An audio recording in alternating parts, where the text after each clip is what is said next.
Napoleon and his Jerusalem. How France cooked up the Holy Land in Palestine. Hey, have you ever wondered where the idea came from that today's Jerusalem in Israel is the same Jerusalem from the Bible? I mean, it's kind of a no-brainer now, right? Everyone knows the Holy Land is in Palestine, and Jerusalem is this ancient city where all those biblical stories happened. But if you dig a little deeper, things get way more complicated and honestly, pretty wild. There's this theory floating around that the modern city of Jerusalem only got its big biblical reputation in the 19th century, thanks to none other than Napoleon Bonaparte. Yeah, that Napoleon, the French guy who tried to take over the world. Before that, the spot was just a small Arab village called Al-Quds. Crazy, right? Let's break it down.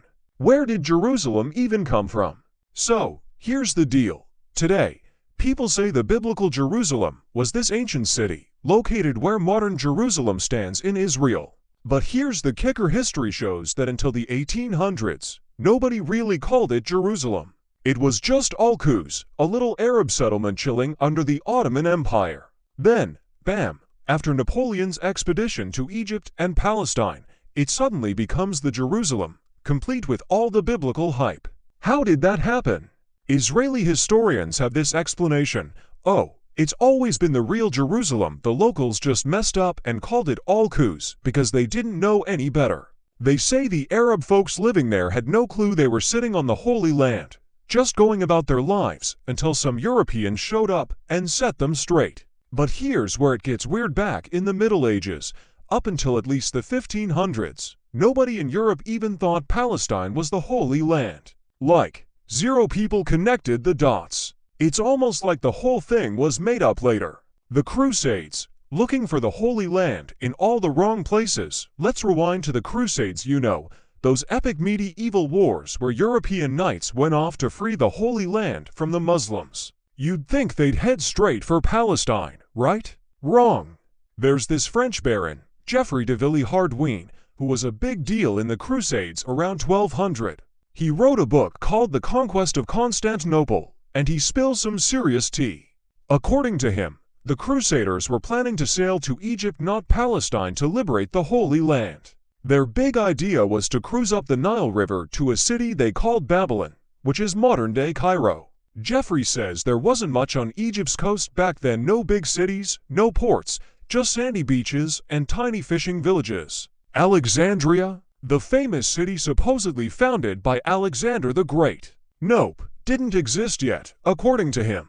The closest major spot was Babylon, aka Cairo.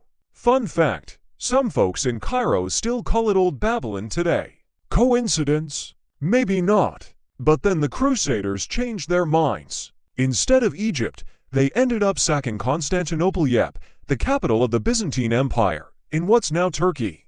And here's the wild part: Geoffrey says they found the Holy Sepulchre, you know, Jesus' tomb, right there in Constantinople, and called it mission accomplished. So, back in the 1200s, the Holy Land wasn't Palestine, it was Constantinople. That totally flips the script we're used to.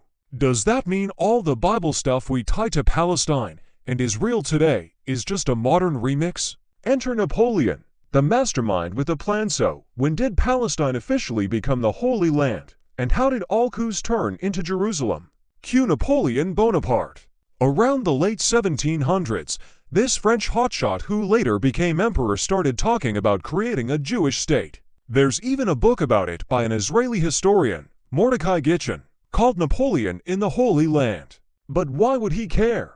In 1798, Napoleon took a huge army to Egypt. His goal? Mess with Britain, America's old pal and former boss, by cutting off their trade routes to India. Egypt was part of the Ottoman Empire back then, but it was kind of a mess, run by these warrior guys called the Mamluks. Napoleon steamrolled them, but he didn't stop there. He sent troops across the Sinai Peninsula into Palestine. And that's where things get juicy. Historians still argue about why he picked Palestine. One theory is that he wanted to set up a Jewish state there and call it the Holy Land to win over Jewish communities in Europe. Why? Simple: cash. Napoleon's wars were crazy expensive, think billions in today's dollars, and France's budget was stretched thin. Jewish bankers, like the Rothschild family. Yeah, those Rothschilds had deep pockets. Napoleon figured he'd make them a deal they couldn't refuse. He'd give them their promised land, and they'd bankroll his battles across Europe and beyond. But why Palestine? Well, if the real biblical Jerusalem was in Constantinople like the Crusaders thought, that city was locked down by the Ottomans, who were buddies with Britain, Napoleon's archenemy.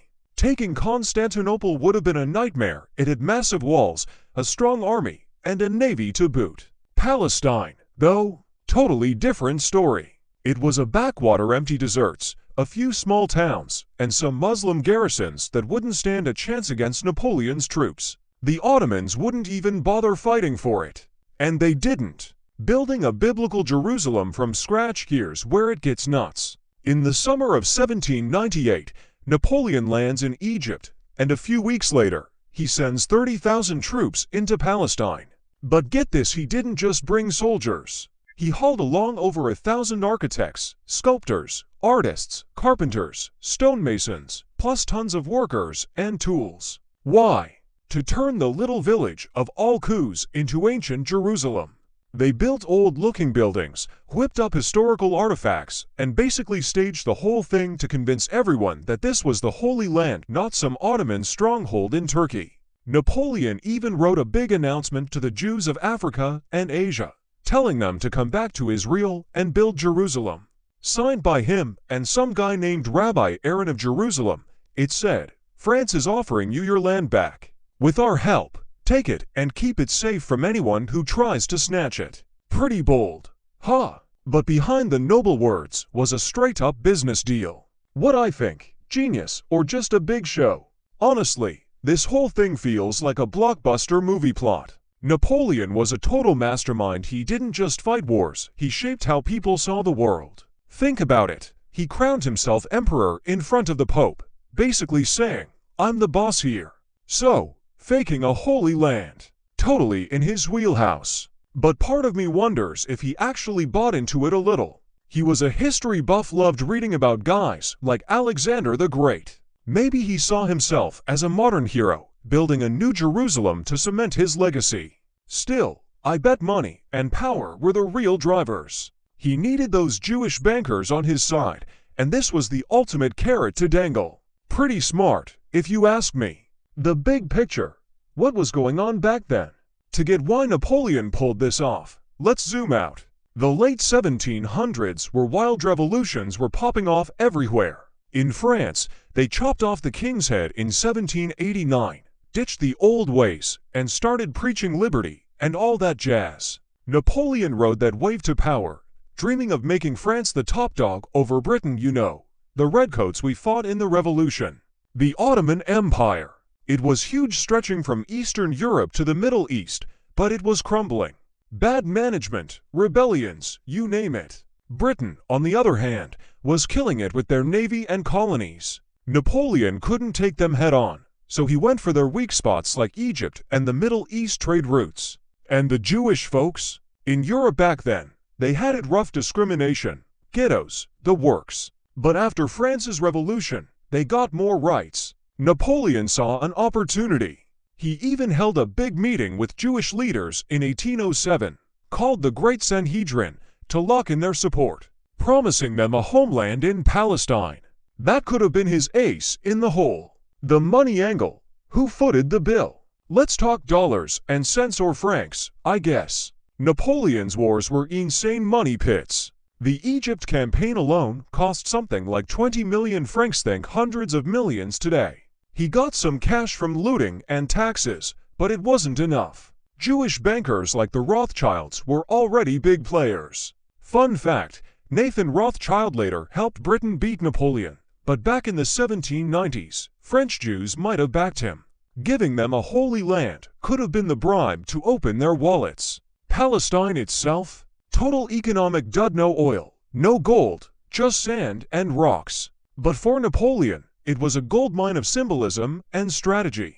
A Jewish state there could shake up the Ottomans and give France a foothold near Britain's turf. How it all played out. Spoiler: Napoleon's big plan flopped. After kicking, but in Egypt, Battle of the Pyramids, he hit a wall. The Brits and Ottomans fought back, and in 1799, he couldn't take Acre fortress in Palestine.